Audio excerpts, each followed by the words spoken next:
Oguta. Aga muzo na ka represent you no ọfụma. Bagba, nyenu mu ihe a. Odi.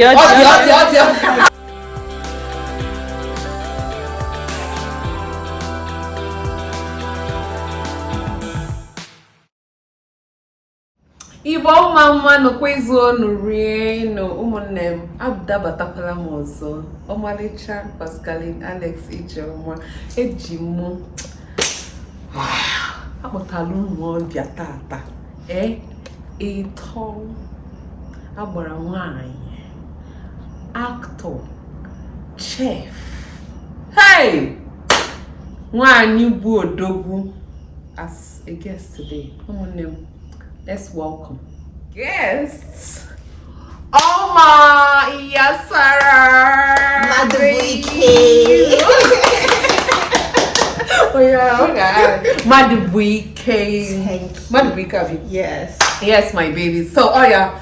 Asmoya. Oh. Oma, introduce me go baby because. Okay. Ngasi Anibuko. So ya Nibo gina negina mo. Okay. Ndewo no. Ahamwo. Oma Iyasara Madabuike. Awom actor. Na-eshikwa nri na-eme ihe enete n'ahụ ịma nnọọ. Maka na-agba n'arụ. Maka na-agba ga-emegide na-eshi nyakụ. Ụmụnne, welcome one of my big ya no. Tata, I chọrọ ịkụzili unu dialect. Another one, part 2, dialects. In Igbo language, part 2, nkawu. Igbo versus Oguta. Oguta kwezonu. Yo. Aga muzo na ka represent you no ọfụma. Bam. Okay, so can you find out clothes na Oguta? Akwa. House. Uno. I'm hungry. Agogum. Agogum. Because nege kai na akpa ya n'Onubai. Agụrụ na-agụ. Agụrụ na-agụ makwa ndị kasa agụgum. As na agụ, lion dey go. Agogum. Okay, agụ. Agụ na-eche mba. Ịma ndị Oguta. I wo ndị obodo mmiri gbara girigiri. Okay. AKA Small London. So we're unique. I the special. Oguta kwenu. Hey, ndị azụ, I bụ ndị ọha mmiri. Okay. So I Agogum. Okay. Market nko. Afia. Okay. We are still there, you know. I'm sick. Ike adiodim.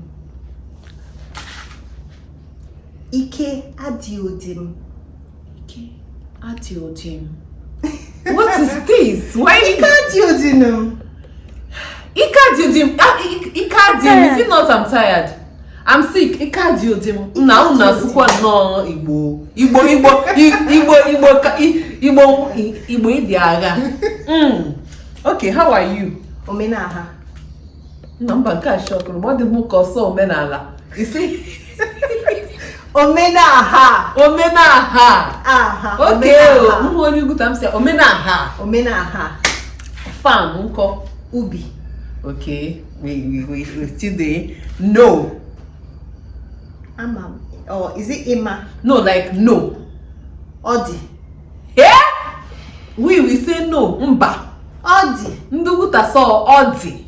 That means in a bamba madisige nyenu mu ihe agi. Odi.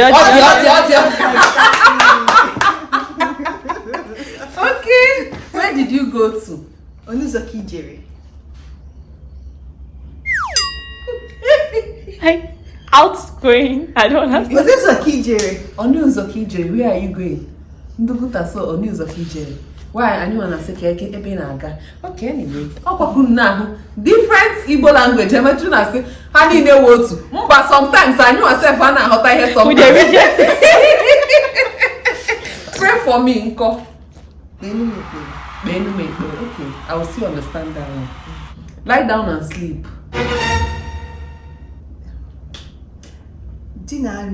Rahora. Okay, that one's your fair because very soon no ganya another bus boost. Oh, it's a tabo. Sit down, Uncle. Nodiadi. Very. Or Nodino Zona. that sit down here, not in Ozona. That she sit on the Not in Ozona. Hey, okay. Oh, not the Odi. Oguta mama no. Nkobulu numere. Ogutale. Okay. Pass me the thing in the corner. Because you me fe no. No. You people like no. Why? Because you me here no. Because you me fe no. Or you me fe no. I think they will be fan of no. Yeah, they like cute. no. Ihe obula na no. Ihe no. I like razu. Okay, oh, him runji na no. Okay. The food is tasty.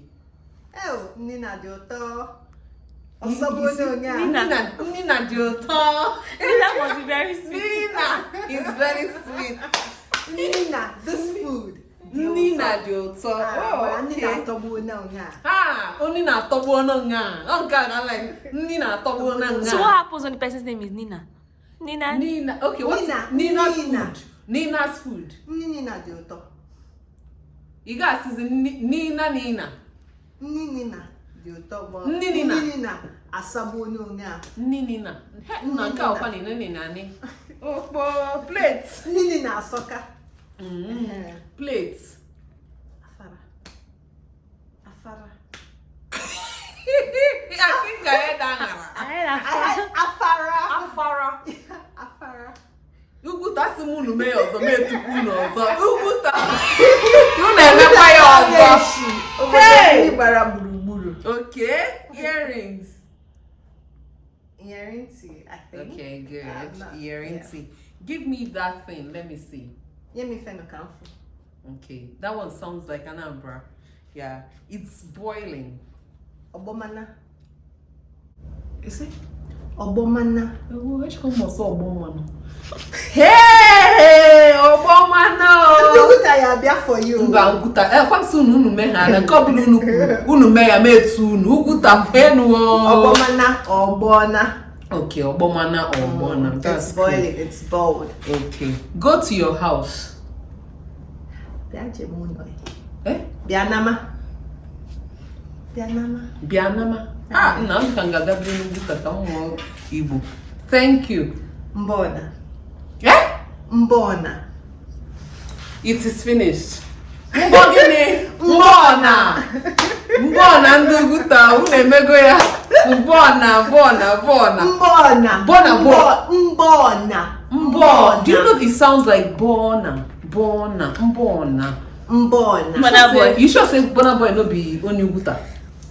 No, they say he's all rivers. Oh, okay. But you couldn't have sex. Can you say can make sure I have only Paiko. Okay, Paiko. It's sure na Oguta na like here ni. It's sure na ga boy no. Only the couple no. Aramanangana. No way! No, this is the It's over. Iramanangana. That's what you feel puro. Iramanangana. Are you sleeping with this person? Iramanangana. Iramana. It's over, guys. Thank you so much for watching with us. Thank you so much for liking and commenting on this video. Follow her on Instagram at Miss Iyasara. And I told you guys she makes the best abacha in Lagos. So follow us on Instagram to eat our special abacha at Ike Abacha. In fact, _abacha. Wonder buying and my chokunu ba can ever hate love button ever hate in here decode so anon click here like here Ghana ni date to each for our next video. Then subscribe. What is subscribe in Igbo? No, subscribe. Subscribe one and repost kwana share kwa just kes woli and Kesaya. Dalo no ngwa no mama no.